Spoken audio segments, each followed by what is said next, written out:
Boa tarde a todos. Havendo quórum regimental e sob a proteção de Deus, declaro aberta a presente sessão. Esta presidência comunica com profundo pesar o falecimento, na noite de ontem, vítima de uma doença degenerativa, o ex-deputado Wilson Vieira, popularmente conhecido como Dentinho. Dentinho filiou-se ao PT em 1986, quando ocupou o cargo de diretor suplente dos mecânicos de Joinville, sendo eleito como presidente do sindicato em 1989. Foi um dos fundadores da CUT Regional Norte, diretor da CUT de Santa Catarina, diretor da Federação e também da Confederação dos Metalúrgicos. Em 1992, candidatou-se a vereador, ficando o primeiro suplente de Carlito Mers durante sua candidatura a deputado estadual. Em 1995, assumiu pela primeira vez a Câmara de Vereadores de Joinville. Candidato à reeleição em 1996, elegeu-se primeiro suplente, assumindo em 1999. Na eleição de 2000, Dentinho conquistou uma das vagas do PT na Câmara Municipal. Foi eleito deputado estadual para a 15ª legislatura em 2003-2007, onde foi também presidente da Escola do Legislativo da Assembleia Legislativa de Santa Catarina, nos anos de 2003 e 2004, onde viabilizou a criação do programa Antonieta de Barros, instituiu o curso pré-vestibular para servidores, funcionários e estagiários da Assembleia, também instituiu o projeto político-pedagógico e o lançamento da primeira revista da Escola do Legislativo. Convido o deputado Altair Silva para que proceda a leitura da ata da sessão anterior. Muito boa tarde, senhor presidente, senhores deputados, senhoras deputadas. Ata da 50ª sessão ordinária da 2ª sessão legislativa da 19ª legislatura da Assembleia Legislativa do Estado de Santa Catarina, realizada em 20 de agosto de 2020, sob as presidências do deputado Júlio Garcia, secretaria deputado Fabiano da Luz, ADOC. Às 9 horas do dia 20 do mês de agosto de 2020, nesta cidade de Florianópolis, capital do estado de Santa Catarina, reuniu-se a Assembleia Legislativa em sessão ordinária. Havendo quórum regimental, o senhor presidente declarou abertos os trabalhos e convidou o senhor deputado Fabiano da Luz para, como secretário ADOC, proceder à leitura da ata da sessão anterior, que, em consonância com o artigo 1º do artigo 106 do Regimento Interno, o senhor presidente deu-se por aprovada. Expediente. O senhor presidente solicitou que se procedesse à distribuição. Breves comunicações. Não houve orador inscrito. Grande expediente. Neste horário destinado aos partidos políticos, fez uso da palavra o senhor deputado Neudi Sareta, PT. Ordem do dia. Foram aprovados os pedidos de informações número 566 a 569/2020 e as moções 386, 389 e 391 a 397/2020, bem como o requerimento número 1155/2020. Dando continuidade à ordem do dia, o senhor presidente deferiu o requerimento número 1149, 1154 e 1156 a 1158/2020 e comunicou que encaminhará ao destinatário as indicações número 1610 a 1654/2020. Explicações pessoais. Fizeram uso da palavra os senhores deputados Ivan Nat e Bruno Souza e a senhora deputada Paulinha. Nada mais havendo, o senhor presidente, antes de encerrar a sessão, convocou outra ordinária para terça-feira, em horário regimental. Para constar, eu, terceiro secretário, lavrei a presente ata. Muito obrigado, senhor presidente. Obrigado, deputado Altair. Dou por aprovada a ata que acaba de ser lida. Peço assessoria para que proceda a distribuição do expediente. Breves comunicações. Esta presidência comunica que, regimentalmente e conforme orientado através de nossas redes sociais, as inscrições para breves comunicações, elas terão início às 8 horas. As inscrições terão início às 8 horas. Então, no dia de hoje, nós vamos aceitar as inscrições feitas antes. A partir de amanhã, elas serão desconsideradas e serão consideradas somente as feitas a partir das 8 horas. Breves comunicações, fará uso da palavra pelo tempo de até 10 minutos. Sua Excelência, o líder da bancada do PSL, deputado Sargento Lima. Senhor presidente, senhoras deputadas, senhores deputados, muito boa tarde. Quero usar esse tempo hoje aqui exclusivamente, tá, para falar sobre as escolas particulares infantis, de forma exclusiva sobre isso. O projeto de lei que apresentei hoje, tá, tá protocolado, enfim, para a gente parar de brincar com o cidadão catarinense, tá? E é uma brincadeira que está sendo feita mesmo. O núcleo estudantil da UJORPM nos passou dados, tá? Que o prejuízo dessas instituições passam dos 75%. Passam dos 75%. Nós temos em Santa Catarina hoje, fechando praticamente uma escola por dia. Recebi esse pessoal sofrido por diversas oportunidades e, óbvio, a gente ficou esperando a melhor oportunidade durante todo esse tempo para não tomar nenhuma decisão mais complexa e sem fundamentação nenhuma. Hoje a gente está vendo na televisão, né, assiste nos jornais ali, até a própria OMS falando que o isolamento completo ali, ele pode ser até prejudicial devido à alta carga viral, que aqueles que estão dentro da casa estão sujeitos a ser contaminados. Então, a gente volta praticamente a não uma estaca zero, mas um maior conhecimento daquilo que é o Covid-19. Entre outras coisas, né, nós estamos vivendo situações que são bastante dignas de toda atenção, dignas de toda atenção. Nós não podemos deixar que um governador, e não estou falando só do governador do estado de Santa Catarina, outros governadores e prefeitos, tenham a oportunidade de continuar tratando o cidadão como idiota, como se fossem paspalho e não conseguissem cuidar da sua própria vida. Tá? O que está acontecendo hoje é que as pessoas que iam nos CIs particulares, as escolas particulares, estão pegando os seus filhos e deixando na casa de estranhos. O deputado Kennedy Nunes, que sempre aborda esse assunto da violência infantil, de como que ela tem aumentado, né, de forma vertiginosa no nosso país. Então, você pega agora o teu filho, tu não leva mais para uma escola que é credenciada, onde tem profissionais habilitados para cuidar dele, e leva para a casa de desconhecidos, em creches clandestinas, onde era para estar ali numa creche regular, 10 crianças, numa creche clandestina está se amontoando 30 crianças lá dentro, lá, e cuidadas, sabe Deus por quem. Quem não está levando para a creche clandestina, está levando aquele caminho que é o pior caminho de todos, está levando para o pai e para a mãe cuidar dos netos. Aí você pega ali, você está expondo mais uma vez as pessoas do grupo de risco, que são o vovô e a vovó. Eu duvido que algum pai, alguma mãe, que tenha um mínimo de inteligência possível, pegue um filho que tenha testado positivo para a Covid e mande ele para a escola. Existe um vasto material que foi estudado por essas escolas aí, eles estão em cima, desenvolvendo protocolos de segurança.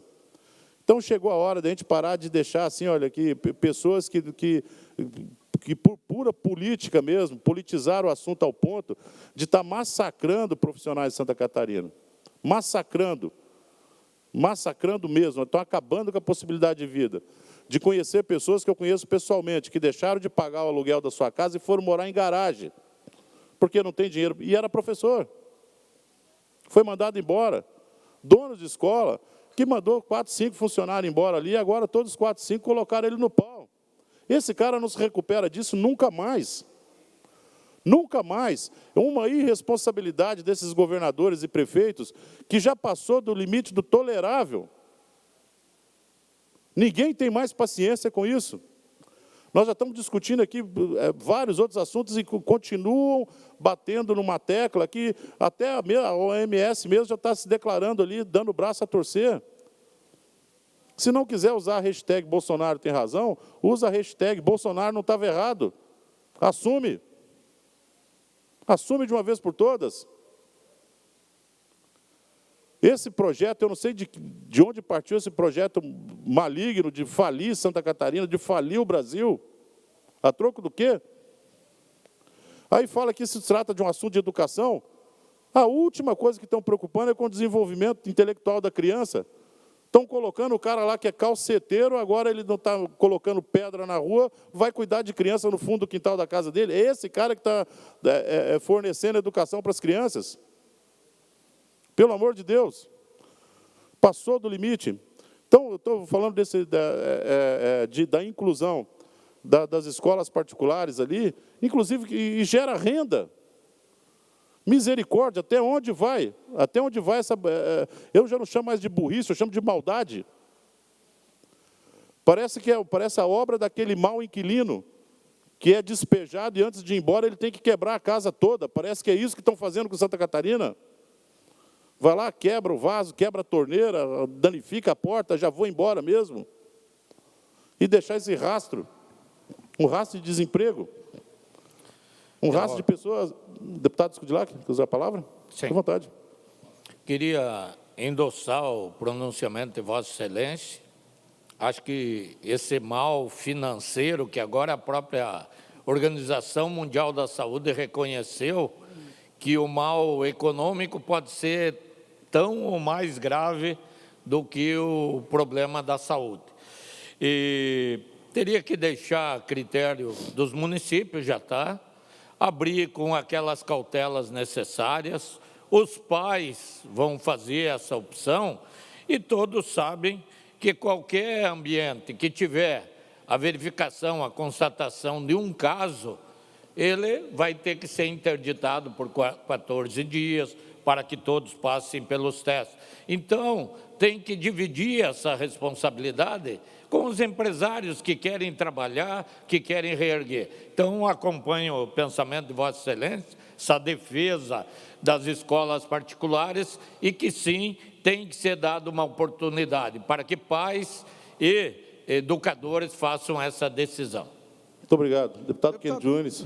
Eu queria parabenizar Vossa Excelência por falar. Eu já venho falando há algum tempo aqui, apanhei igual doido quando comecei a falar nisso daí. Gosto de ver quando outros parlamentares começam a entender e também a defender esse caso. Mas deixa eu só ler 2 parágrafos de uma matéria Fique à hoje vontade. aqui. Segundo o Cadastro Geral de Empregos e Desemprego, o CAGED, em menos de 4 meses, o ensino particular da nossa cidade de Joinville fechou quase 500 vagas.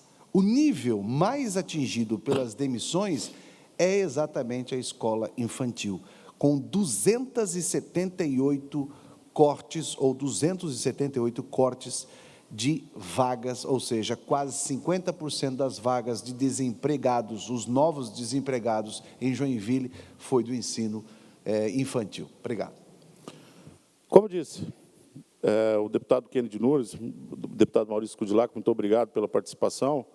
Já não serve mais agora esse negócio de a vida, a economia, o que é mais importante, ficar encostando o parlamentar aqui na parede com esse discurso aqui, até porque que a gente está aqui para levar pau também, tá, deputado Kennedy? A gente tem que defender nossas bandeiras. Né? Como eu disse, visitei gente que está morando na garagem. Um vizinho emprestou a garagem para o sujeito morar, um professor. E tem gente que defende, eu sou o defensor, é professorinha. Os professores agora estão praticamente se reinventando, que é vendendo bala no sinal, é isso que se reinventar, não? Né? E a gente está caminhando para que lado? E não só os professores, os empresários também. Ali tem empresários ali que não vão se recuperar, Gessé. Eles vão ter que buscar uma fonte alternativa, se reinventar. Vender trufa na praça, fazer malabarismo com facão no sinal, vão ter que se reinventar.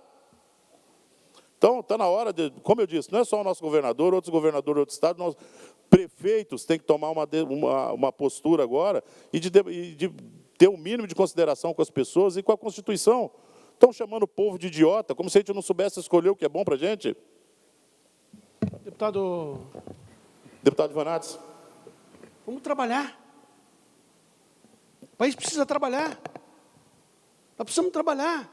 Lá em Blumenau, agora, o ônibus é 1 hora de manhã, 1 hora meio-dia, 1 hora à noite. O que é isso? Aí o trabalhador tem que pagar o trabalhador para ficar em casa. Fica lá esperando o horário do ônibus, 3 horas, alternativa.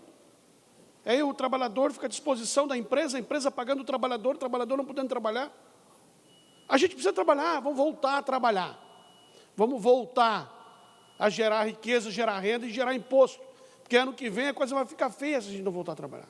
Muito feia. Vai ficar aí, é muito feio. A gente tem que voltar a trabalhar e urgentemente voltar a trabalhar, deputado. Parabéns pela iniciativa de Vossa Excelência. Muito obrigado.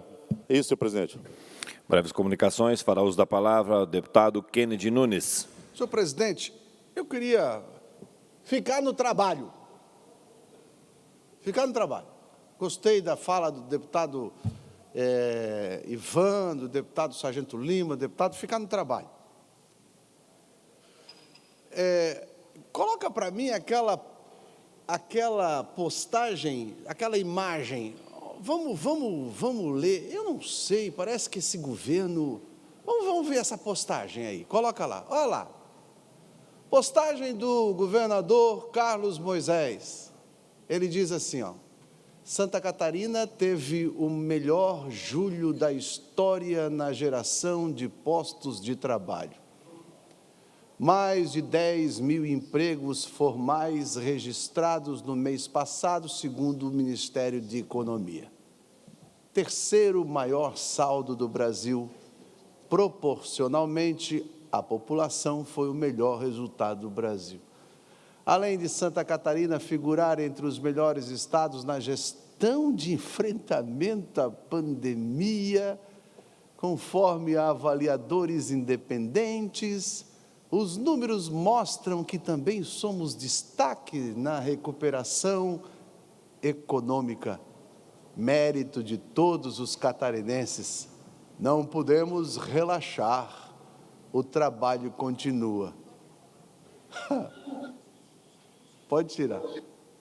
Eu assim acho, sinceramente, pode tirar lá. Eu acho sinceramente, deputado Ivan, que ou o governador não está sabendo o que estão publicando nas redes dele, ou se ele está sabendo, ele está achando que nós, catarinenses, vamos de novo cair na lorota dele. Porque parece, deputado Gessé, que a postagem diz assim: já estamos recuperando, mês de julho, 10 mil novos empregos. Tá. E os outros 690 mil que ficaram desempregados porque ele fechou tudo dia 17 de março? Deputada está aí. Quer dizer que mais de quase 600 mil desempregados, deputado Gessé. E daí parece que assim, ó, esquece e agora vamos agora. Não. Governador Carlos Moisés, a gente não vai esquecer dos quase 600 mil desempregos que o senhor causou por causa do fechamento, lockdown lá de março. Nós não vamos esquecer. Ou o senhor pensa que nós vamos esquecer do hospital de campanha, lá do Marejada? Não vamos esquecer. Nós não vamos esquecer dos 33 milhões de reais, dos respiradores que até agora não chegaram. Nós não vamos esquecer. Ou o senhor pensa que a memória do catarinense é igual uma postagem do History, que em 24 horas some? Não, governador. O senhor que está postando esse negócio ali, no mínimo é um tapa na cara dos outros 590 mil desempregados que ficaram desempregados porque o senhor fechou tudo. Fechou. Não falou com o prefeito, não falou com ninguém. Fechou. Botou dinheiro fora. O roubo e o rombo só não foram maiores porque a justiça interferiu por conta que cidadãos do bem invocaram a justiça para não acontecer, porque senão, deputado Ivan, ia ser 70 milhões lá do Marejada, do hospital de campanha, ia ser mais não sei quantos de EPI, e assim sucessivamente.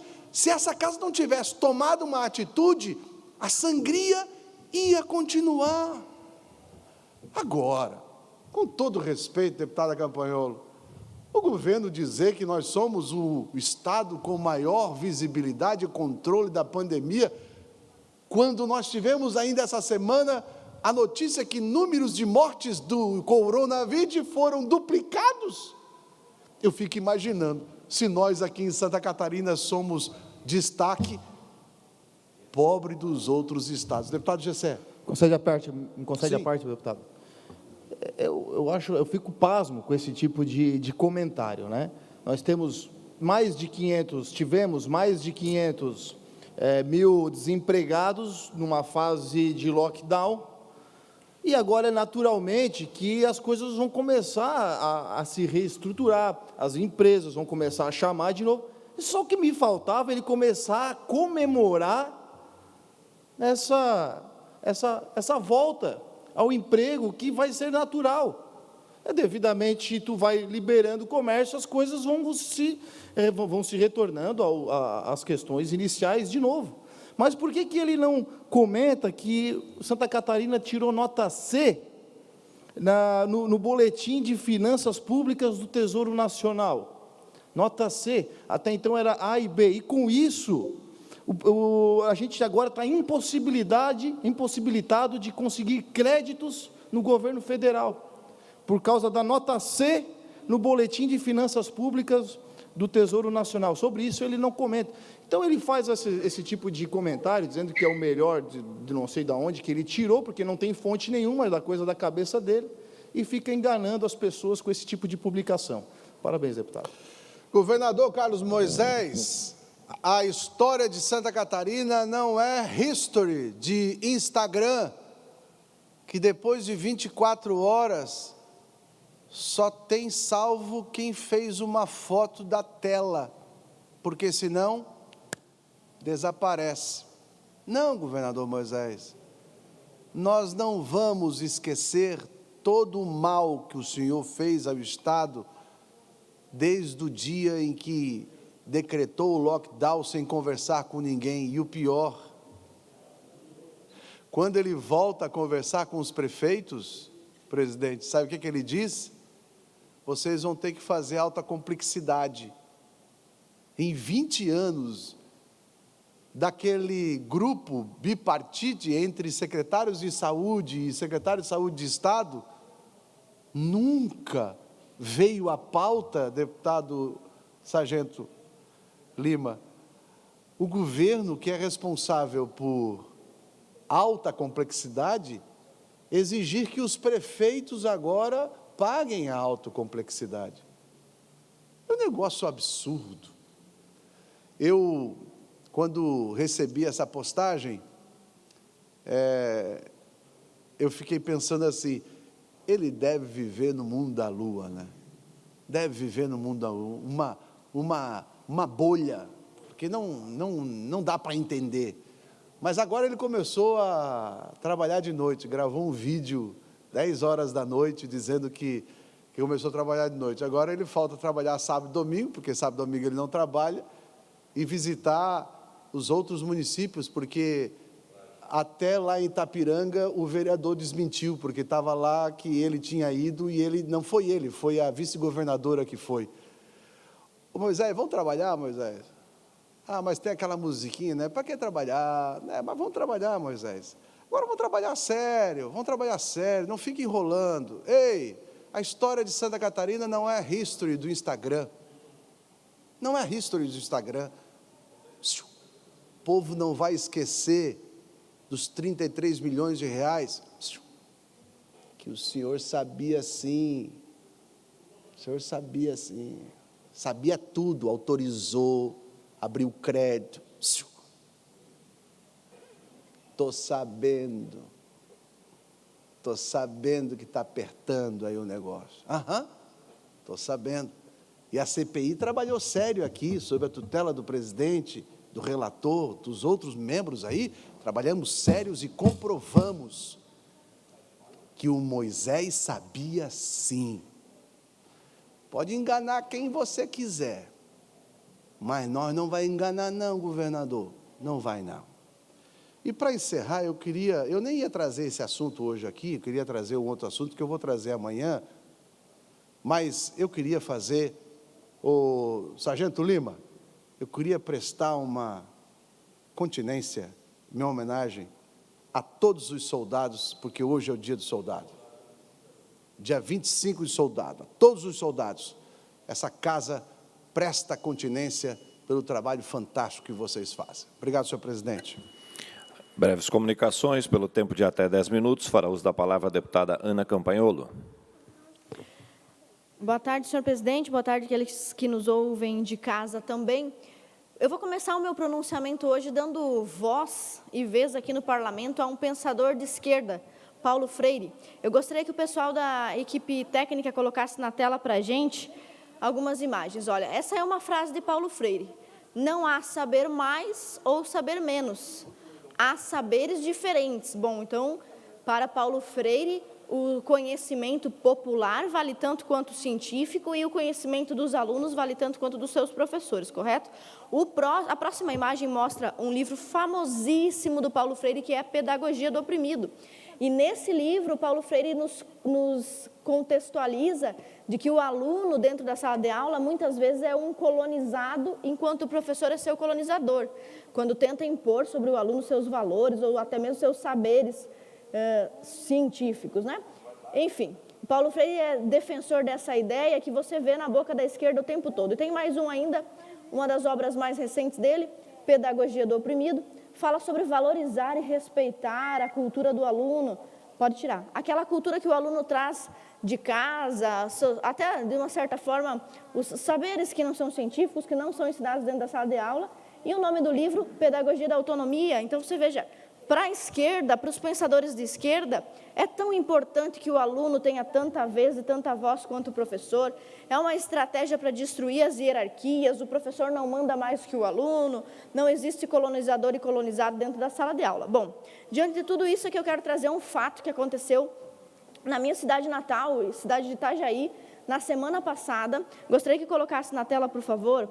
Essa foi a publicação que uma aluna do curso de Psicologia da Univale fez em suas redes sociais.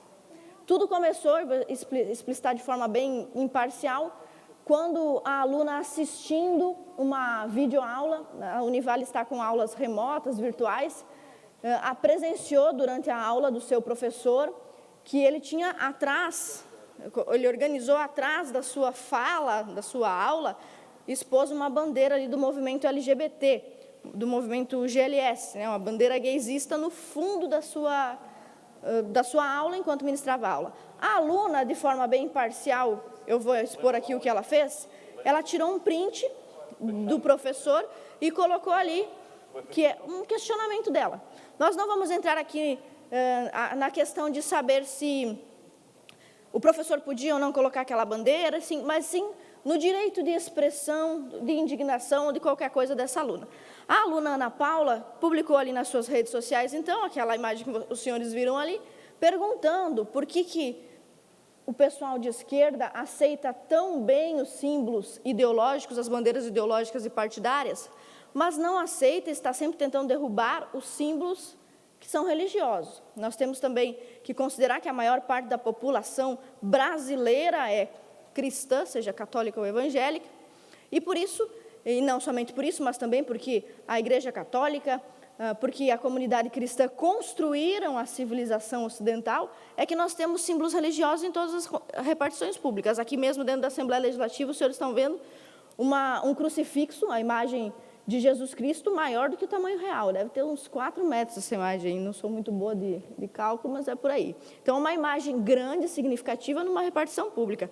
E a aluna questiona por que os movimentos de esquerda, inclusive esses militantes de GLS, são tão contra a exposição de símbolos cristãos, mas não fazem o mesmo questionamento sobre bandeiras partidárias, políticas, como a gente costuma ver, professor dando aula com broche do partido político, com camisa defendendo suas ideologias, defendendo inúmeras pautas, enfim. Não vamos entrar no mérito se o professor podia ou não colocar aquela bandeira, mas a questão é muito simples. A aluna fez um questionamento nas suas redes sociais particulares, publicou lá aquele stories que os senhores acabaram de ver. Bom, e aí começa a ação da militância e o modus operandi da militância de esquerda para destruir a reputação de qualquer pessoa que pense diferente. Por favor, coloca na tela para mim. A próxima imagem para o pessoal. Olha só, primeira etapa, a primeiríssima etapa que esse pessoal se organiza a fazer é notas de repúdio, que é importante dizer para os senhores que não vale absolutamente nada. Tanto não vale absolutamente nada que eu mesma já fui alvo aqui dentro dessa casa de 2 moções, uma a favor e uma contra mim, anos atrás, se não me falha a memória, em 2017, a deputada do PT apresentou uma moção desfavorável e, em seguida, o deputado Kennedy, meu colega hoje, que sempre fui eleitora dele, apresentou uma moção em meu favor. Então, veja, 2 moções no mesmo momento, na mesma semana, mas, enfim. O modus operandi dessas moções de repúdio, pode botar de volta na tela, por favor, é de intimidar uma aluna anônima, desconhecida. Eu tenho certeza que os senhores nunca ouviram falar da Ana Paula na vida dos senhores antes. Então, aí só algumas notas de repúdio que saíram imediatamente. Uma do Centro Acadêmico de Psicologia, professor Pedro Antônio Giraldi, que é da própria Univale, ou seja, senhores, o corpo docente da instituição de ensino fez uma nota de repúdio contra a sua própria aluna. Mas e o Paulo Freire? Cadê o Paulo Freire, que diz que professor não é colonizador de aluno? Que as pessoas têm direito a ter autonomia na pedagogia. Está ali. Então, a própria Univale se pronunciou através do CAPS contra a aluna. Tem também o Centro Acadêmico de Psicologia de Joinville, ali na segunda imagem. Tem também a Associação Brasileira de Saúde Mental. Eles não devem estar preocupados com a saúde mental da aluna. Porque colocar um número imenso de instituições e pessoas para achincalhar uma anônima, uma desconhecida, é uma pessoa contra 1.000, 2.000, 3.000. Isso aí não faz bem para a saúde mental de ninguém. Pelo visto, ninguém se preocupa com isso. E ali a última que vocês veem é do CA de Psicologia da Unesc. Mas a segunda etapa continua. Depois, não basta as notas de repúdio das instituições, um monte de instituições contra uma pessoa só porque ela tem uma opinião cristã divergente da militância. Aí tem a segunda etapa. A segunda etapa é o jornal. Eles vão colocar a cara de quem discordou deles no jornal. Está ali, ó. Aluna critica professor por bandeira LGBTI. Você consegue, inclusive, visualizar nessa notícia a seguinte referência. A CAPS afirmou que é a favor da livre expressão, não sei como, e é contrária a toda e qualquer discriminação LGBTfóbica. No jornal, a menina, Ana Paula, agora ela é LGBTfóbica. Ninguém conhece a Ana Paula, ela não teve direito de resposta, mas todo mundo agora sabe que existe uma Ana Paula que estuda na Univale, no curso de Psicologia, que é uma LGBTfóbica. Bom, não bastasse agora a imprensa, aí tem a terceira etapa da destruição de reputação de quem pensa diferente dentro da universidade, que são quando a massa, os populares, os militantes começam a invadir as redes sociais da menina para atacá-la. Você olha aí na tela comigo. Olha do que essa moça, Ana Paula, acadêmica de Psicologia, foi xingada lá. Peço desculpa pelas expressões. Crente, escrota, você é escória. Só podia ser do Sul, né? Porque 90% do Sul é escroto. Olha o outro. Crente, vai logo morar com Deus, desejando a morte da aluna. E o próximo? O próximo é pior, porque aqui você tem uma publicação do professor. Esse rapaz ele já foi professor, ele não leu Paulo Freire, porque ele está tentando colonizar a sua aluna. E olha o que o professor diz da sua aluna. É uma hipócrita religiosa. Já lecionei para ela. Olha, vagabunda, puta sem escrúpulos. Disso tudo a menina foi chamada apenas porque contestou um símbolo LGBT que ela não concordou, discordou do seu professor. Bom, diante de tudo isso, eu quero dar pela primeira vez o direito de expressão para essa menina, para que ela seja ouvida, já que esses portais, veículos de imprensa, muito pouco deram a ela crédito. Então, para terminar, eu gostaria de exibir um vídeo da própria aluna, por favor.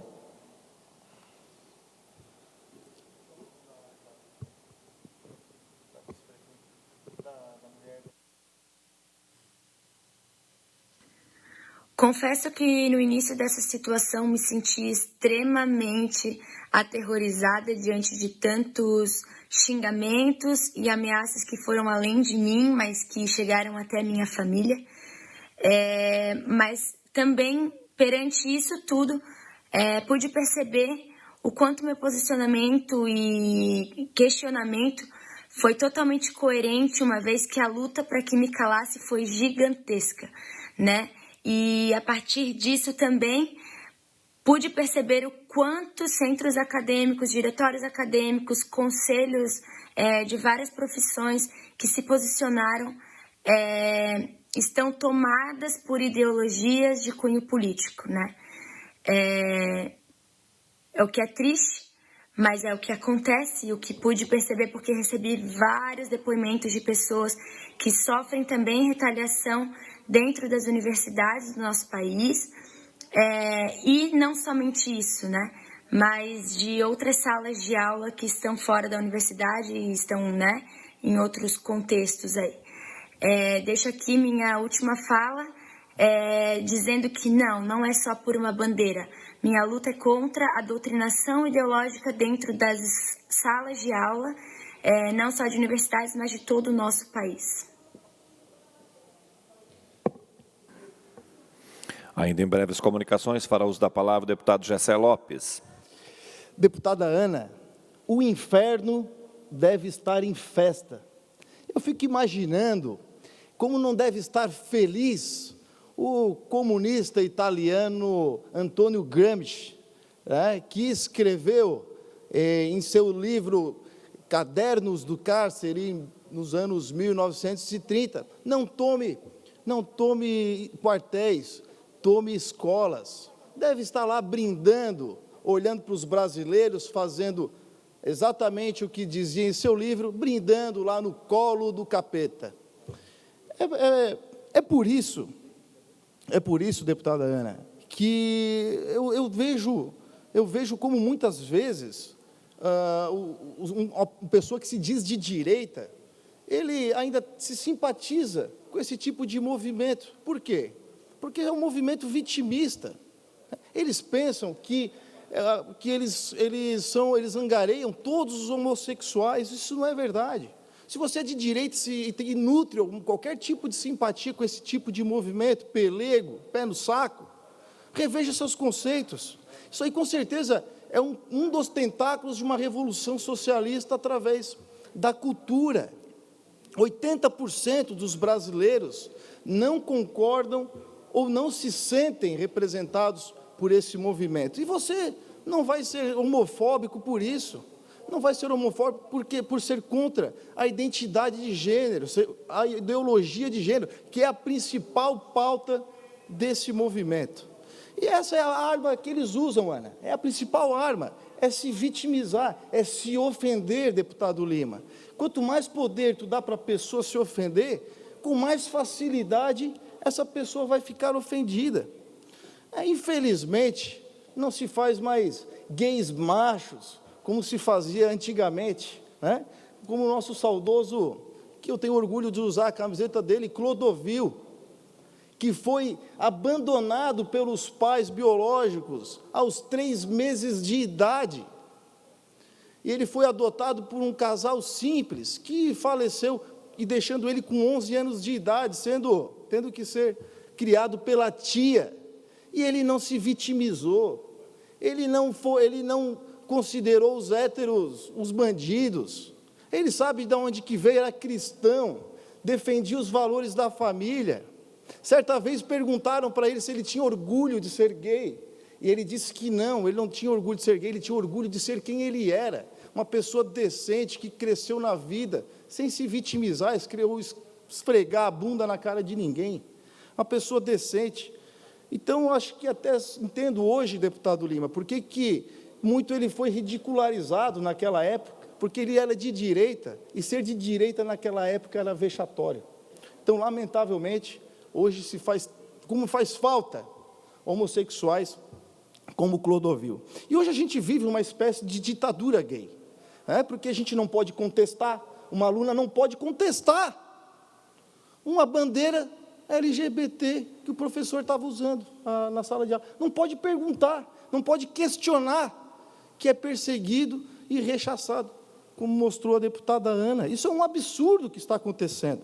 Isso já não é de hoje, né? Quem não lembra aqui, a CFP, o Conselho Federal de Psicologia determinou que o psicólogo não pode mais auxiliar a pessoa, deputado, quando ela está querendo deixar de ser gay e quer voltar a ser hétero.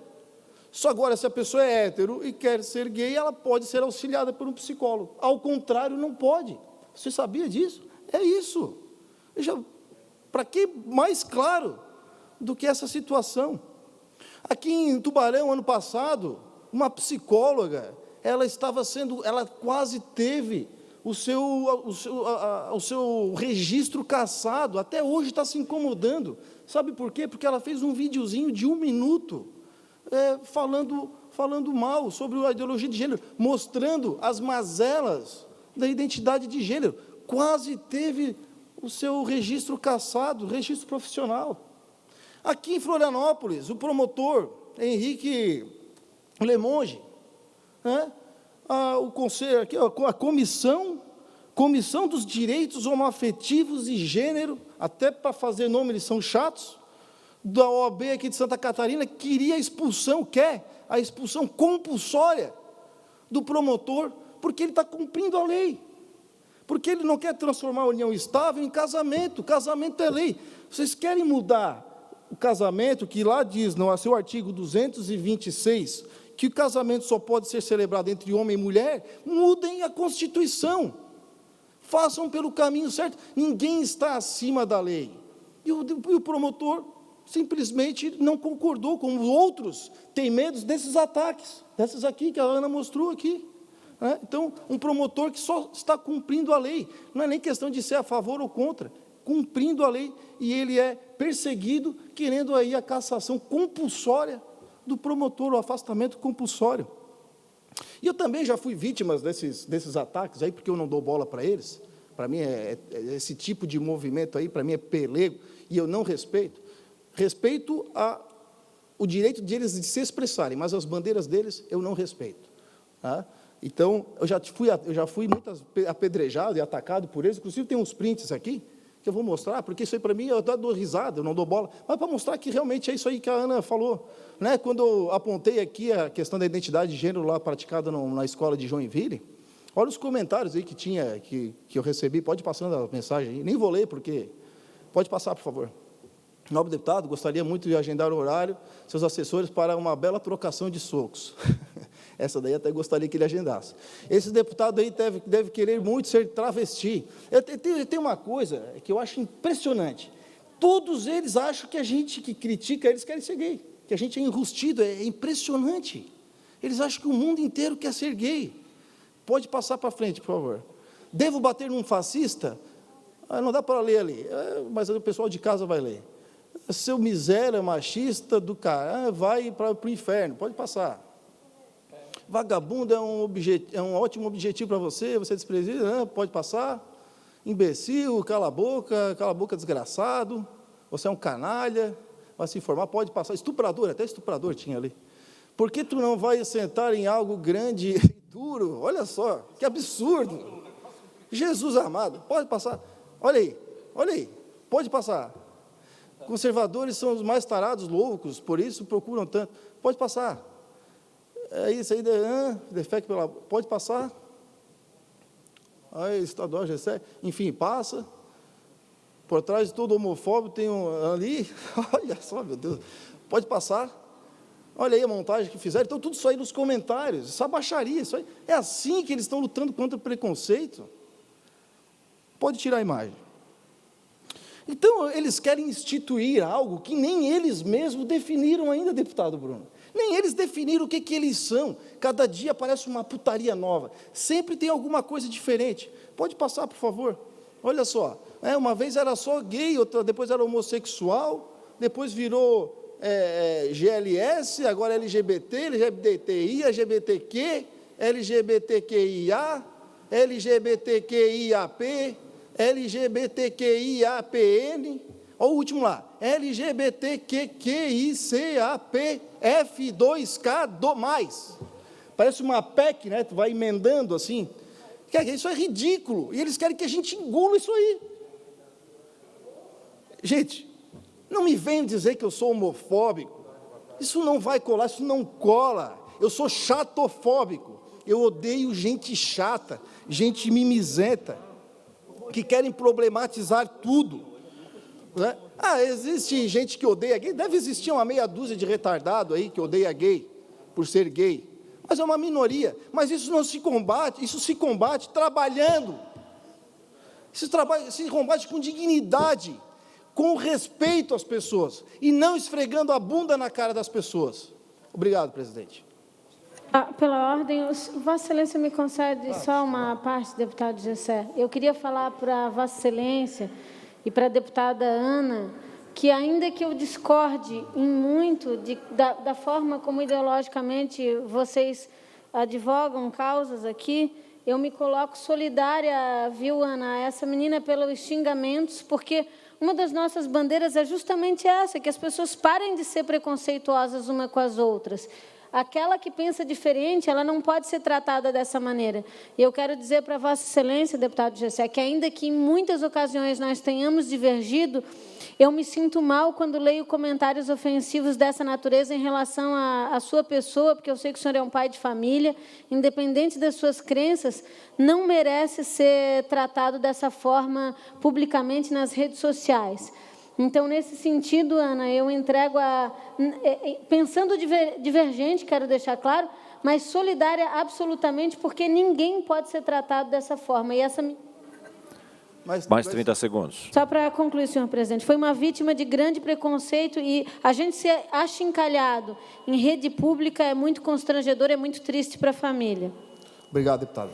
Ainda em breves comunicações, fará uso da palavra a deputada Luciane Carminati, pelo tempo de até 10 minutos. Caros colegas deputados e deputadas, boa tarde. Quero cumprimentar de modo muito especial a todas e todos que acompanham o nosso trabalho pelos canais de comunicação da LESC. Hoje nós temos uma aniversariante muito especial. A nossa Chapecó completa 103 anos de fundação. Município onde nasci, me criei, tive meus 3 filhos e vivo até hoje. Mesmo com a jornada dupla de deputada na capital, não meço esforços para estar participando dos eventos em bairros, dos almoços de domingo nos centros comunitários, das manifestações na Praça Coronel Bertazzo, nas reuniões em bairros no centro ou no interior de Chapecó. E olha que nós não paramos de crescer. Já somos mais de 220 mil habitantes. Nossa população cresceu quase 9% nos últimos 5 anos. Isso porque muita gente tem escolhido Chapecó como morada, seja pela oferta de empregos, pelas opções na agricultura, pelo agronegócio, pela força do cooperativismo que nos destaca em nível estadual. Nosso produto interno bruto, que é a soma de todas as riquezas que produzimos em Chapecó, ultrapassa 8 bilhões e meio de reais. É o 6º maior de Santa Catarina, com crescimento acima da média estadual. Este ano, o grande destaque foi para a geração de empregos. Chapecó foi a única cidade de Santa Catarina e uma das 10 do país a chegar em junho com saldo positivo de vagas, com mais de 1.700 novos postos de trabalho. Na área rural, onde vivem mais de 18 mil pessoas, a produção agrícola cresceu 15% no ano passado. Na área da segurança, Chapecó se destaca ao ter 100% dos homicídios esclarecidos, índice que se mantém nos últimos 3 anos.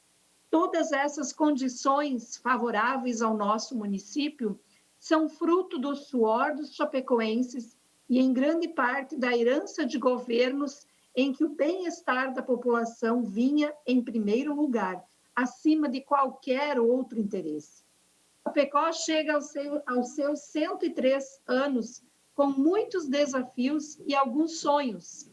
Nossos maiores sonhos hoje são ver concluídas obras fundamentais para o desenvolvimento da nossa região oeste.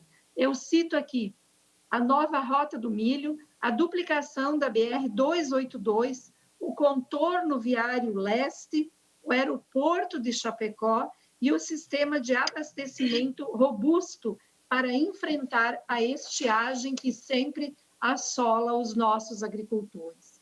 Precisamos também qualificar os equipamentos públicos de nossos bairros, ampliando as vagas de atendimento de 0 a 3 anos, criar estratégias para um crescimento sustentável em nosso município, reforçar as políticas públicas voltadas às mulheres, aumentar os investimentos em saúde e conferir solidez às políticas rurais. Da minha parte, colegas deputados e a todos que nos acompanham, seguirei trabalhando com estes objetivos sempre em meu horizonte. Eu tenho dito que, como nosso presente de aniversário este ano, Chapecó estará recebendo mais de 3,2 milhões para ações importantes na área da saúde, educação, agricultura, esporte e lazer. São melhorias de infraestrutura e na prestação de serviços públicos, principalmente em bairros, possíveis graças à destinação de nossas emendas parlamentares. Mas nossa contribuição vai muito além.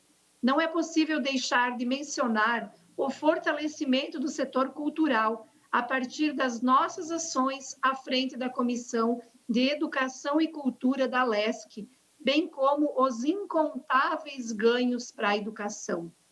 Cursar a universidade estadual deixou de ser uma realidade distante de quem vive no município com a conquista de um campus da UDESC, quando fui secretária municipal de educação em Chapecó. Se hoje milhares de jovens têm suas vidas transformadas pelo acesso ao ensino superior público, gratuito e de qualidade na região oeste, sem precisar largar a sua família e o seu modo de vida para estudar na capital, é porque nós trabalhamos muito para implantar a Universidade Federal da Fronteira Sul e, mais ainda, o curso de Medicina na Federal. E eu digo a vocês, não tem preço chegar nas unidades de saúde de Chapecó, nos hospitais e ver ali alguém de jaleco branco, uma médica, um médico, um enfermeiro, cujos pais são nossos ou foram nossos vizinhos de bairro.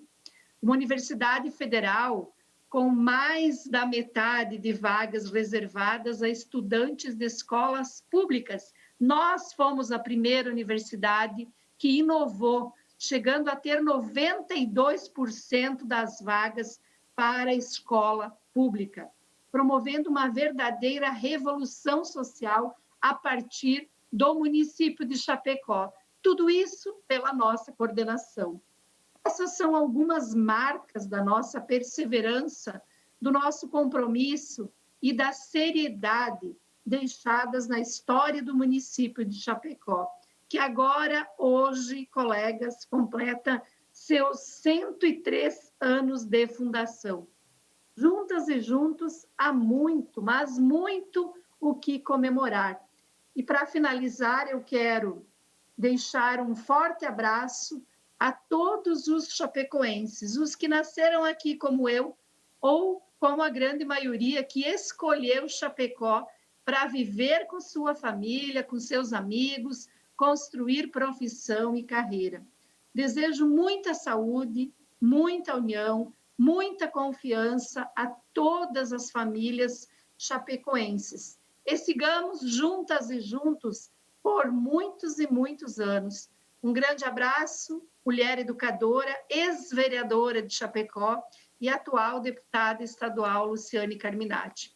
Feliz aniversário, Chapecó. Obrigada, colegas deputados e deputadas, e obrigada a todos que nos acompanham. 103 anos de vida, viva Chapecó. Um grande abraço. Obrigada. Fim das breves comunicações, passamos ao horário destinado aos partidos políticos. O primeiro horário de hoje pertence ao Partido dos Trabalhadores, pelo tempo de até 6 minutos.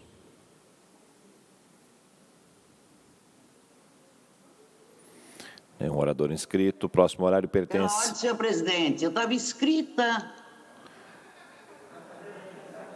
Agora nós estamos no horário destinado aos partidos políticos. Deputada Ada, na sequência, após a ordem do dia, Vossa Excelência será chamada para ocupar o espaço por até 10 minutos. Em explicações pessoais. O próximo horário pertence ao PL, pelo tempo de até 8 minutos. Deputado. Fará uso da palavra o deputado Ivan Nats. Senhor presidente, senhores deputados, queria registrar hoje com alegria a reunião que teve o presidente do PL estadual, o senador Jorginho Melo, com o presidente Bolsonaro, na entrega da comenda do mérito verde e amarelo no Congresso Nacional. O senador Jorginho Melo, agraciado com um belo elogio do presidente Bolsonaro, e mostra, né, a relação íntima que há entre os dois políticos, a proximidade que há entre o senador Jorginho Melo e o presidente Bolsonaro, que, aliás, o senador Jorginho Melo tem sido um dos grandes defensores da proposta que apresenta o presidente ao Brasil. O PL não só tem a liderança do governo no Congresso Nacional, como também tem a base ajudando a construir as decisões que o presidente Bolsonaro precisa no Congresso Nacional. Então, um grande abraço ao senador Jorginho Melo, que hoje foi destacado, em especial, aí vocês vão ver pela rede social, como um grande parceiro do presidente Bolsonaro no Congresso Nacional. Digo isso também, senhor presidente, para fazer uma observação com relação ao que fazem com o presidente. É inacreditável como carimbam o presidente da República, ou tentam carimbar o presidente da República, alguns setores da sociedade, tentam carimbar o presidente da República pelas mortes ou pela crise econômica causada pelo Covid. Que culpa tem o presidente da República, Jair Messias Bolsonaro, pelas mortes que acontecem no país? Senhores deputados, Santa Catarina recebeu 2,2 bilhões de reais do governo federal para enfrentar o Covid. 2,2 bi. Santa Catarina recebeu uma isenção de pagamento de dívida com a União, que colocou quase 500 milhões de reais nesse período, mensalmente nos cofres do Estado, por deixar de pagar a dívida com a União. O presidente Bolsonaro tem feito tudo o que pode para ajudar os estados a enfrentar o Covid. O presidente também tem feito das tripas do coração para poder fazer o país funcionar, não parar diante da crise do Covid, impulsionando, sendo o maestro do negócio. Nunca se viu do presidente nenhuma fala de tristeza, de isso, daquilo. Não, o presidente está sempre para frente. Lamenta o que aconteceu, mas não tem o que fazer. Vamos para frente, vamos produzir, vamos gerar riqueza, vamos combater o crescimento econômico da China, vamos combater o crescimento econômico dos americanos, vamos combater a crise política e financeira que se avizinha. O presidente está sempre sendo o batuto, está sempre sendo o maestro do enfrentamento, da coragem. E aí aqueles que torcem pela desgraça, aqueles que torcem para não dar certo, aqueles que torcem para ter crise de todos os setores, aquele que torce para a gente entrar numa desgraça de desemprego, aqueles que querem atravancar o país, não deixar o país funcionar, ficam criando fake news, criando histórias contra o presidente da República. Não dá mais. A gente liga a televisão, tem 4, 5 programas falando que as mortes que aconteceram no Brasil é culpa do governo federal. Gente, vamos ter um pouquinho, né? Um pouco, só um pouco, de inteligência e compreender que não tem o que fazer.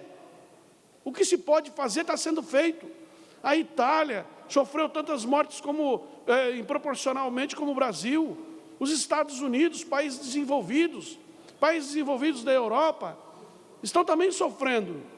E não tem o que fazer. O Covid é algo, algo que a gente não conhece, que não tem um medicamento ainda específico para o tratamento, que não tem uma vacina. E a gente vai ter que passar por isso aí. Agora, carimbar o presidente da República, carimbar o presidente Bolsonaro como culpado pelas mortes que acontecem no país, por ordem do Covid. Um presidente que mandou só para Santa Catarina mais quase 2,2 bilhões de reais para ajudar na crise do Covid. Tudo que foi feito em Santa Catarina veio do governo federal.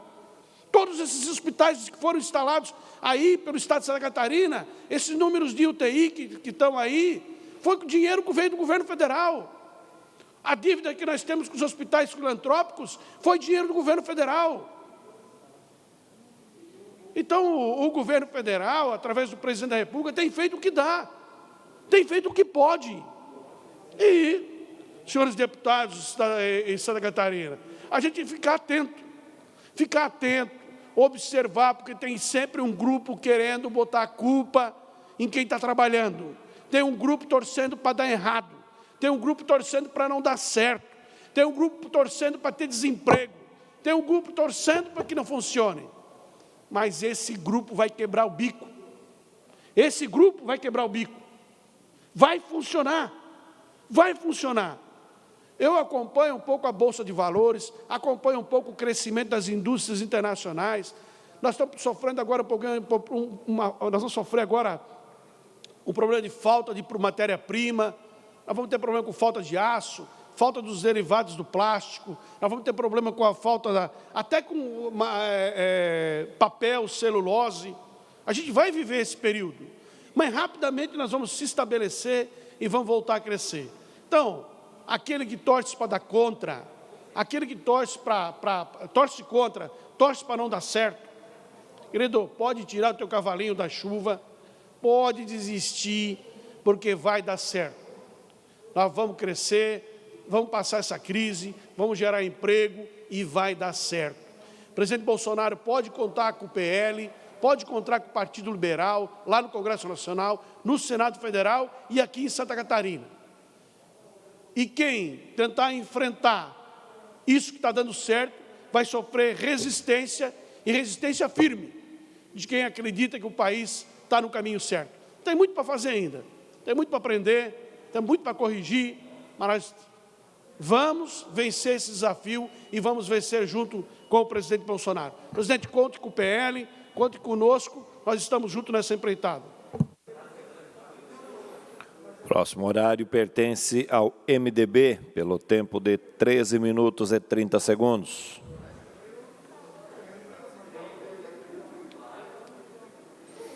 Senhor presidente, se não tiver quem fala, eu falo. Estava inscrito o teu nome aqui, deputada Ada De Luca. Então, bora. Pode usar a palavra, então.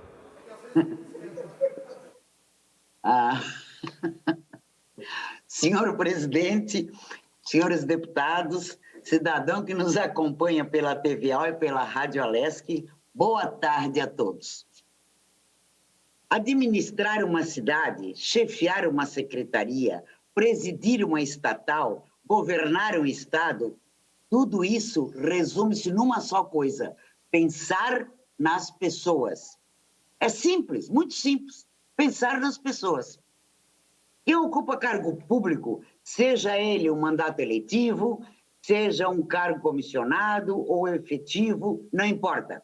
A missão é uma só: trabalhar em defesa do cidadão. Cabe ao cidadão escolher os seus representantes. Isso é lógico também. Mas recai sobre os nossos ombros, né, os ombros do contribuinte, arcar com os custos da máquina pública. Portanto, é só o povo que devemos direcionar nossos esforços. Mas antes de começar, quero parabenizar Chapecó. Essa bela cidade com seu belo traçado, enfim, Chapecó, eu que morei muitos anos em Brasília, com as suas largas ruas, me lembra muito o traçado de Brasília. Parabéns, Chapecó. Pois muito bem, o que vou falar hoje não é politicagem, como falou o presidente da Celesc na comissão. Eu tenho orgulho de ser política e de fazer política, e não politicagem. Eu vejo também muita gente fazendo. Diante disso, não nos resta outra condição senão repudiar o aumento da tarifa da energia elétrica em Santa Catarina. Da mesma forma, repudiar a decisão tomada no corte do fornecimento da energia para os inadimplentes numa época tanta calamidade, tanta desgraça. Mas não é só essa situação que me preocupa, né? Vamos colocar as questões com bastante calma. Começamos pela Celesc. A Celesc recebeu autorização da ANAEL, que é a Agência Nacional de Energia Elétrica, para aumentar o preço cobrado dos consumidores, certo? Em média, 8% de aumento. A Celesc queria 16%. A justificativa era o aumento dos custos entre a compra de energia e o dólar, certo? Pois bem, é lastimável que o governo apresentando como aquele que faria o grande enxugamento da máquina pública, das contas públicas, nos entregue justamente o contrário. Não fosse um empréstimo disponibilizado pelo Ministério de Minas e Energia, ao invés de quase 9% de aumento, estaríamos pagando, colegas, 16%, tá? Onde estão as economias? Onde estão as ferramentas de gestão e planejamento que permitiriam novos tempos no governo catarinense? Eu não vejo, e acho que nenhum dos senhores vê. Se elas existem, ainda não foram apresentadas à sociedade, ao povo, mesmo que já se esteja lá o governo, 1 ano e 9 meses de governo. Diante desse absurdo, surge outra notícia de que o PROCON determinou a suspensão do aumento. Parabéns ao PROCON catarinense, parabéns ao seu diretor por estar vigilante a esse aumento que afronta o consumidor. E o consumidor, numa época dessa, meu Deus, como é? Ele já não tem dinheiro para comer, ainda vem o aumento da energia. É chocante. Também tivemos interferência da Assembleia, chamou o presidente da Celesc para uma reunião no dia de hoje. Essa é a nossa missão, trabalhar pelas pessoas, trabalhar pela nossa gente. Não bastasse o aumento, também tem a decisão de mandar cortar energia, gente. A quem está inadimplente, está certo, se tivesse tudo normal, não tivesse desemprego, não tivesse os hospitais lotados, não tivesse o Covid, ainda poderia tomar uma ou outra providência, se necessário fosse. Mas numa época dessa, é não pensar no povo. Temos vidas ceifadas, economia devastada pelo coronavírus, e agora corte de energia nas casas de quem não está conseguindo pagar, do pequeno, do pobre. Oh, meu Deus, é uma falta de empatia que me assusta. Falta de gestor público que se coloque no lugar do cidadão, que é justamente o que deveria fazer, por obrigação. Quem é gestor tem que se colocar no lugar do cidadão, do seu povo. Uma outra questão que eu gostaria de colocar também dentro desse contexto, nós recebemos de surpresa a informação de demissões de vários e vários servidores do sistema prisional. Não só ficamos surpresos, mas também os próprios servidores. Teve funcionário que foi trabalhar e recebeu a notícia da exoneração pelo colega. Teve gente que soube da exoneração pelo diário oficial. Até servidor com coronavírus foi demitido. Isso é um desrespeito, isso é desumano. Mas parece que não foi só o nome da secretaria que mudou. E não é só isso. Vamos para a Casan, água e saneamento. Na Casan, temos o relato de funcionários que estão sendo escalados para trabalhar, mesmo com a confirmação de estarem doentes. Senhora presidenta da Casan, nós somos mulheres. Eu tenho que ter mais sensibilidade. Não é por aí, tá? É ruim para o funcionário, é ruim para o cidadão que fica exposto e expõe as pessoas à doença. É ruim para todos. Eu volto a dizer, é um desrespeito. É triste. Celesc e Casan são empresas milionárias que remuneram muito bem seus gestores, que possuem conselhos que também oferecem generosas gratificações, mas que não conseguem entregar soluções melhor para a vida das pessoas, para a vida do povo catarinense. Pelo contrário, cobrem os buracos da falta de gestão e planejamento, aplicando reajuste aos catarinenses, desrespeitando o servidor público e seus quadros. O desrespeito ao servidor público e aos seus quadros é impressionante. O mundo, prestem atenção, o mundo não está ameaçado pelas pessoas más. O mundo não está ameaçado pelas pessoas más, e sim por aquelas que permitem a maldade. Albert Einstein. Não podemos ser coniventes com essas maldades que o povo de Santa Catarina está passando, gente. Já basta a doença, já basta a desgraça desse Covid, já basta outras coisas que nós já sabemos que eu não vou novamente voltar a falar. Tá? Então, precisamos falar, erguer a nossa voz e encaminhar soluções em defesa do cidadão catarinense, a quem temos o compromisso de oferecer uma vida melhor, porque foi o povo que nos colocou aqui na Assembleia Legislativa. Seremos eternamente os guardiães do povo catarinense, gostem ou não gostem. Muito obrigada.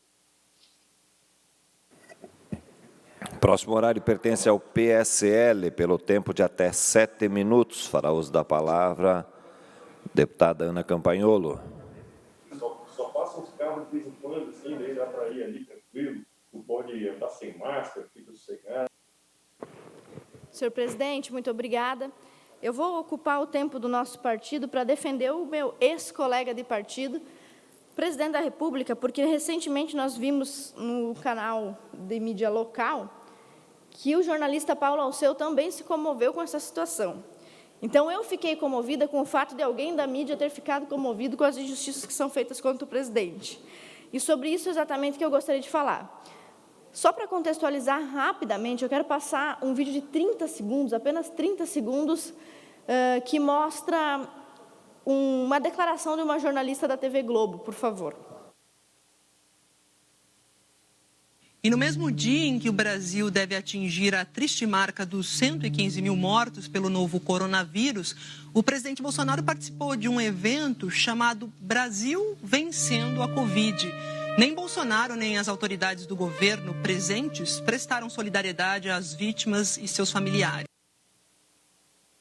Muito obrigada. Bom, como vocês veem, jornalista Maju, da Rede Globo, não por coincidência e não é de surpreender, da Rede Globo, diz que o presidente organizou um evento para tratar das questões do coronavírus, do combate ao Covid, etc., e não manifestou solidariedade. Bom, vamos supor que ele não tivesse manifestado solidariedade, ou não tivesse mencionado o fato. Isso significaria que ele era corresponsável pelas mortes ou que ele não se importava com as pessoas? Mesmo que ele nada tivesse feito, mesmo que ninguém tivesse feito nada, essa conclusão ainda seria absurda. Mas o pior é que a Rede Globo, que se diz inimiga das fake news, que está sempre noticiando aquela CPI absurda lá, a CPI das fake news, com ar de soberba, como se o pessoal de direita fosse, em essência, propagador de fake news, justamente quem, a Rede Globo, maior produtora de fake news, vem com essa matéria da Maju. E para nós desmistificarmos, esclarecermos como não foi desta forma, tem mais um vídeo curtinho de 30 segundos que mostra o evento onde o presidente Jair Bolsonaro estava e como ele, de fato, assim como todos os presentes, se solidarizaram com as vítimas do corona. Por favor. Eu queria encerrar a minha fala com 1 minuto de silêncio. 1 minuto de silêncio. Há 115 mil vidas perdidas nessa nação. E eu fico muito triste, assim como eu sei que com esses quase 100 colegas, que muitos não tiveram a oportunidade de tentar vencer o vírus. que façamos esse minuto de silêncio.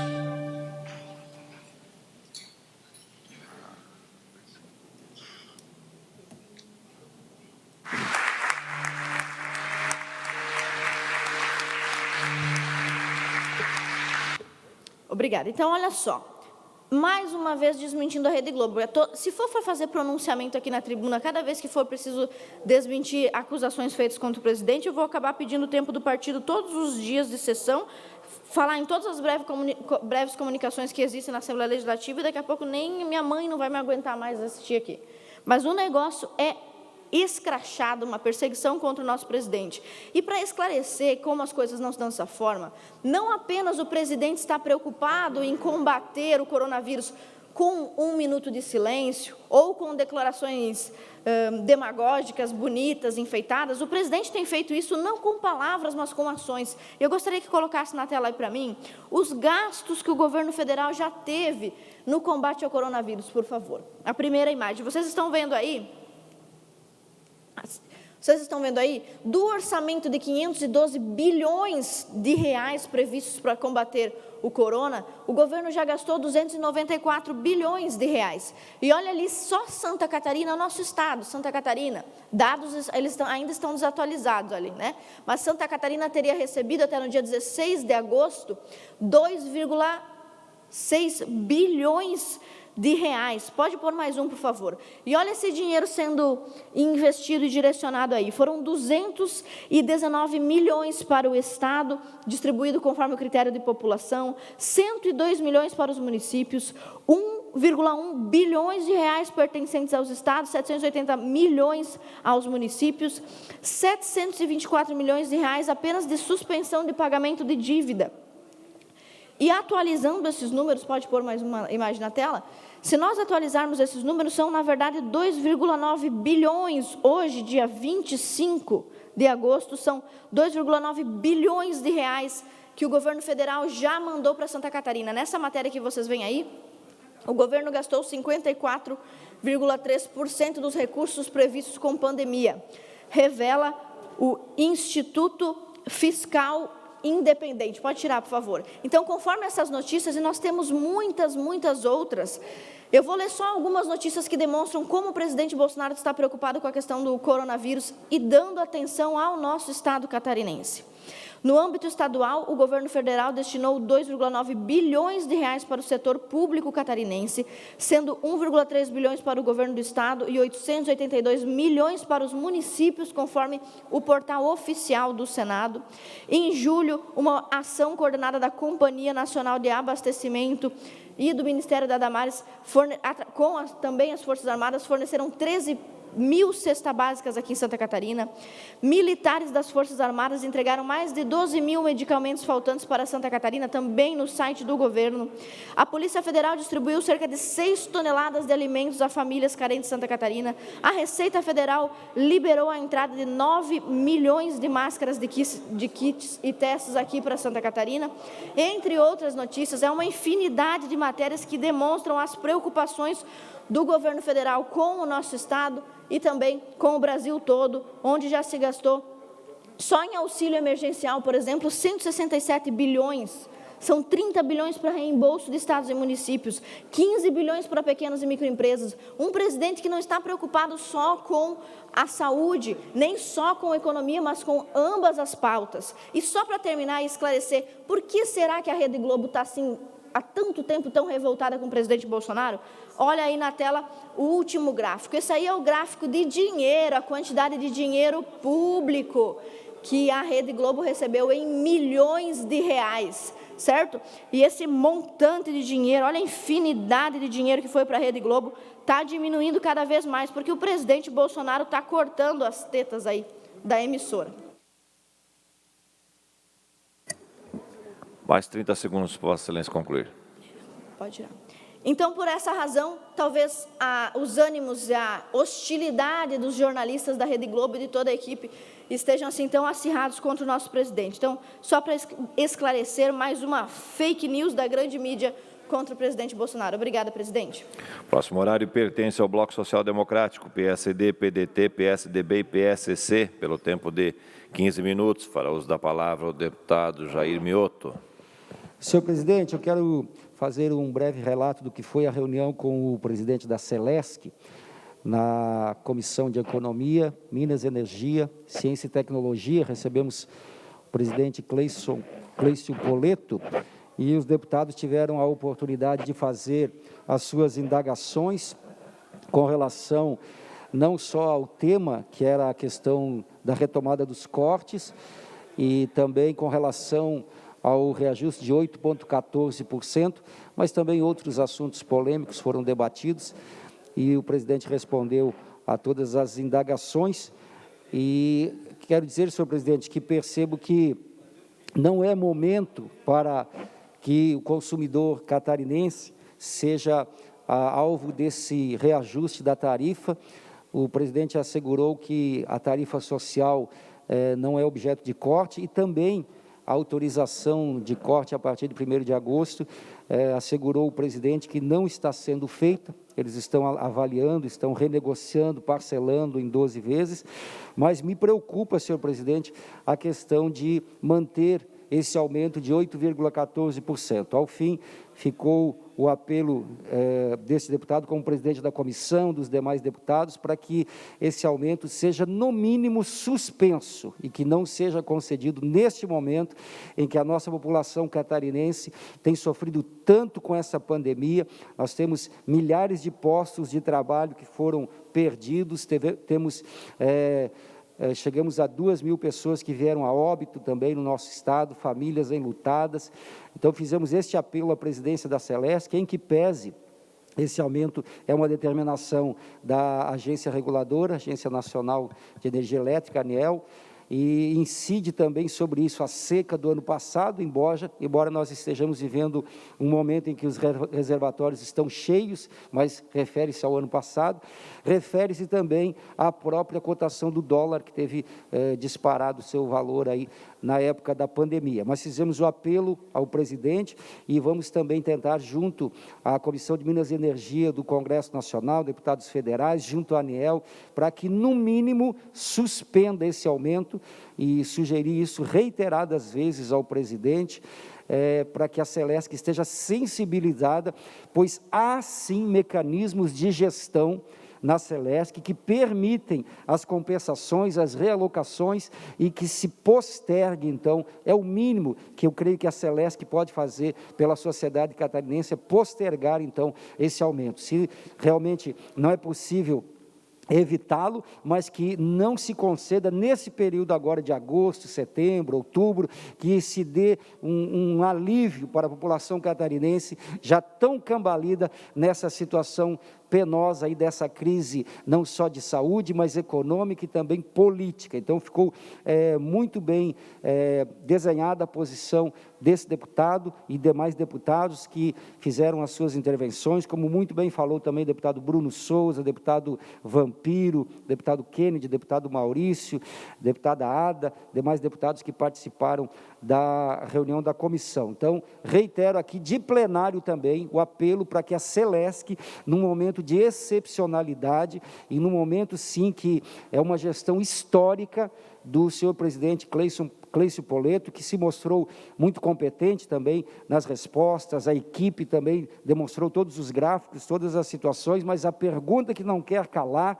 e o que resta de tudo isso é o apelo da sociedade catarinense para que este aumento, esse reajuste, seja no mínimo postergado. Então, fica aqui de plenário o apelo também desse deputado, em nome dos catarinenses que estão sofrendo nesse momento, que estão passando por tantas lutas, tantas dificuldades, que se possa, então, a Celesc rever com o ANEEL, com quem de direito, para que, num sistema de gestão muito eficiente, que tem sido demonstrado até aqui, se possa, então, deixar esse aumento para mais tarde. Fica aqui o apelo, o registro desse deputado, e pedindo também a vênia de todos os nobres pares desta casa. Muito obrigado, senhor presidente. Consulto os senhores deputados do bloco, se alguém deseja fazer complemento de horário. Não havendo próximo horário, pertence ao bloco parlamentar PP, PSB e Republicanos, pelo tempo de 5 minutos e 30 segundos. Senhor presidente. Para uso da palavra, o deputado Altair Silva. Quero saudar todos os senhores e senhoras deputados que nos assistem pelas redes sociais e também pelos canais de comunicação da Assembleia Legislativa. Hoje, Chapecó, dia 25 de agosto, feriado na nossa cidade, a cidade em que eu escolhi para viver, e sou muito feliz como cidadão chapecoense, comemora 103 anos. Chapecó, que foi criada pela Lei 1147, de 25 de agosto de 1917, hoje completa 103 anos, deputado Mauro de Nanau. Juntamente, no mesmo decreto 1147, que criou as cidades de Chapecó, de Cruzeiro, hoje, atualmente Joaçaba, Porto União e Mafra. São as cidades que estão completando hoje 103 anos de idade. Chapecó tem uma história muito grande, já pertenceu ao Paraná, já pertenceu aos Campos de Palmas e em disputas e entendimento, passou a fazer parte do território catarinense. E em 1917 nascia uma cidade próspera, uma cidade de empreendedores, uma cidade do associativismo, uma cidade do cooperativismo.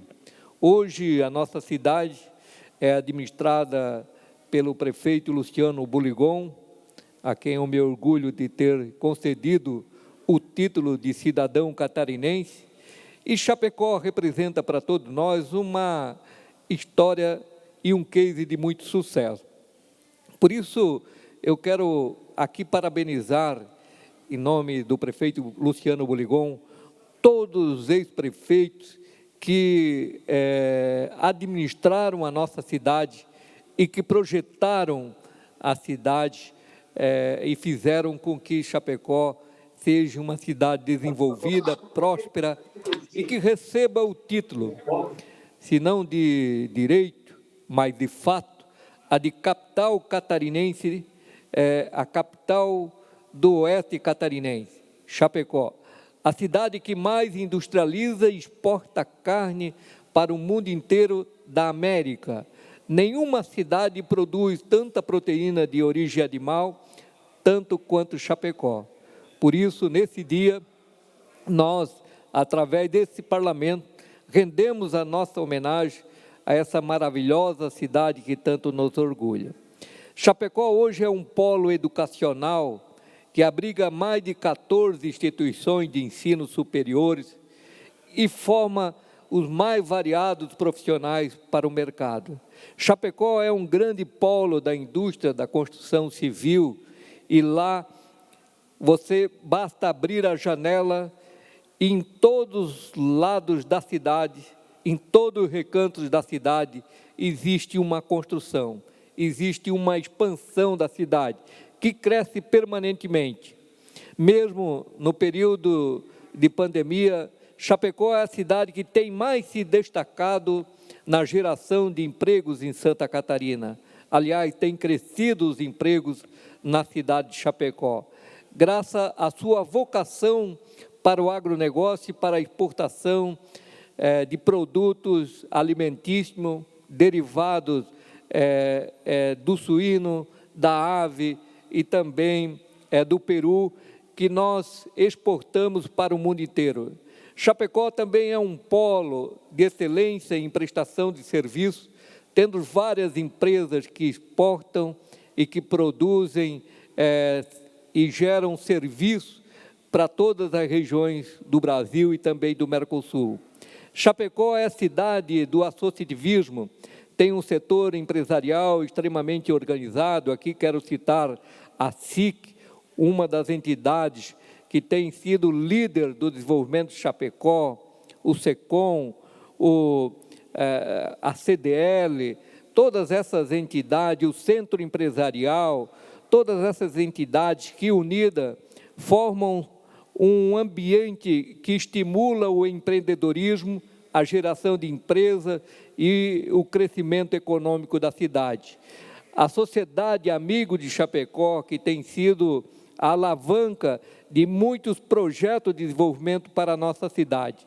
Por isso, no dia de hoje, quero homenagear a todos os chapecoenses que adotaram a sua cidade, a cidade de Chapecó, para viver, como é o meu caso, mas para com todos os chapecoenses nato, que é o caso dos meus filhos, Amanda e Rodrigo, que tenho orgulho de que são chapecoenses. A todos, um grande abraço. Parabéns, Chapecó, pelos 103 anos de idade. Questão de ordem, senhor presidente. Questão de ordem, deputado Jair Mioto. Deputado presidente Mauro de Nadal, quero somar-me aqui ao pronunciamento do deputado Altair Silva e parabenizar também, em que pese a citação de Porto União e Joaçaba, também cidades importantes do nosso estado, mas eu também tive a oportunidade de residir 9 anos em Chapecó, sou natural de São Lourenço do Oeste, fui para Chapecó para fazer a faculdade e fazer também um instituto teológico, e é uma cidade que tem um espaço muito grande no meu coração. Minha esposa é chapecoense, orgulhosamente, então quero também externar aqui meus cumprimentos a todos os chapecoenses, essa cidade aguerrida, guerreira, de um povo que é muito esforçado, muito trabalhador, que tem foco, alvo, objetivo e povo muito trabalhador. Então, parabéns a Chapecó. Na época, quando concluí o curso de administração, nosso curso da antiga Fundeste, ficamos em 2º lugar no estado de Santa Catarina, perdemos somente para a ESAG, se não me engano. Então, é um povo guerreiro, trabalhador. Nossa homenagem, então, ao município de Chapecó. Próximo horário pertence ao Partido Novo, pelo tempo de 5 minutos. Presidente, primeiro, os nazistas vieram buscar os comunistas. Eu fiquei em silêncio, afinal, eu não sou comunista. Quando eles vieram buscar os sindicalistas, eu não disse nada. Eu não era sindicalista. Quando eles buscaram os judeus, então, eu fiquei em silêncio. Eu não era judeu. Quando eles vieram me buscar, já não havia ninguém que pudesse protestar. Eu li essa frase, esse relato, há muitos anos atrás. É de um padre chamado Martin Niemöller. E essa frase me inspirou a nunca ficar em silêncio frente às injustiças da vida e, principalmente, aos avanços autoritários contra a nossa liberdade, mesmo que a injustiça ou o autoritarismo não seja direcionado a nós, porque um dia pode sermos nós os alvos do autoritarismo, da opressão, da violência, e aí pode não ter ninguém para falar nada. Nós precisamos nos posicionar sempre contra qualquer avanço, contra a nossa liberdade. E digo isso porque eu não faria educação domiciliar, eu não tenho filhos, mas se tivesse, não faria isso. Mas não posso ficar em silêncio enquanto o Estado processa pais e mães por fazerem educação domiciliar, por escolherem como educar os seus filhos. Eu não posso ficar em silêncio mesmo que eu não faça, porque afinal, se eu permito hoje que essa liberdade seja tirada das famílias, que não seja um pai e uma mãe que tome a decisão sobre seus filhos, qual a liberdade que vão nos tirar amanhã? Qual a próxima liberdade a nos ser tiradas? E digo isso, e por isso propus um projeto para regulamentar a educação domiciliar. E que fique claro, não se trata de um projeto para permitir às famílias de fazerem educação domiciliar, porque elas já estão fazendo. Nós aqui não temos poder de fazer ou não fazer com que as famílias façam educação domiciliar. Nós não temos esse poder de permitir, porque elas já estão fazendo, independente da Assembleia Legislativa de Santa Catarina. O que nós temos o poder de fazer é tirar de cima delas a arbitrariedade do Estado, a opressão do Estado, a força coercitiva de um ente estatal sobre um pai e uma mãe que tomou uma decisão de amor com os seus filhos. Isso nós podemos fazer. Não podemos proibi-las de fazer, porque elas já estão fazendo, mas podemos não atrapalhá-las, não oprimi-las. E para isso, há um projeto em tramitação nesta casa, e não um projeto para o deputado Bruno Souza ou para qualquer deputado, é um projeto para as famílias. E ontem esse projeto, ele tramitou na casa, na Comissão de Educação, e agradeço à presidente da comissão por ter posto esse projeto de tramitação mesmo, ela ideologicamente sendo contrária ao projeto, agradeço por ter colocado esse projeto em tramitação. Eu lamento apenas que os pais não foram consultados, que a ANED, que é a Associação Nacional que reúne os pais educadores, não tenham sido consultados, sem nenhuma objeção. Aliás, ninguém se manifestou contrário a esse fato na comissão, de que os pais, que são os maiores interessados, não foram consultados, mas tudo bem. Mas eu quero começar a falar diretamente com os deputados que hoje estão na comissão, para que se sensibilizem com a causa. Novamente, deputados, e a todos que estão na comissão, os senhores não têm o poder de proibir os pais de fazer a educação domiciliar, eles já estão fazendo. O que a gente pode fazer é fazer que um pai não seja processado por abandono intelectual ou até mesmo coisas piores. Isso nós podemos fazer. A nossa opção aqui é uma opção de não ficar contra os pais, de não ficar em silêncio frente a uma liberdade que hoje é tirada das famílias. Pois se o Estado pode dizer a uma família que ela é obrigada a fazer ou não fazer algo, se a opção sobre a educação dos seus filhos não pertence às famílias e nós achamos isso natural, qual a próxima liberdade que nos será tirada? Esta presidência suspende a presente sessão até às 16 horas para que possamos retornar com a ordem do dia. Está suspensa a presente sessão.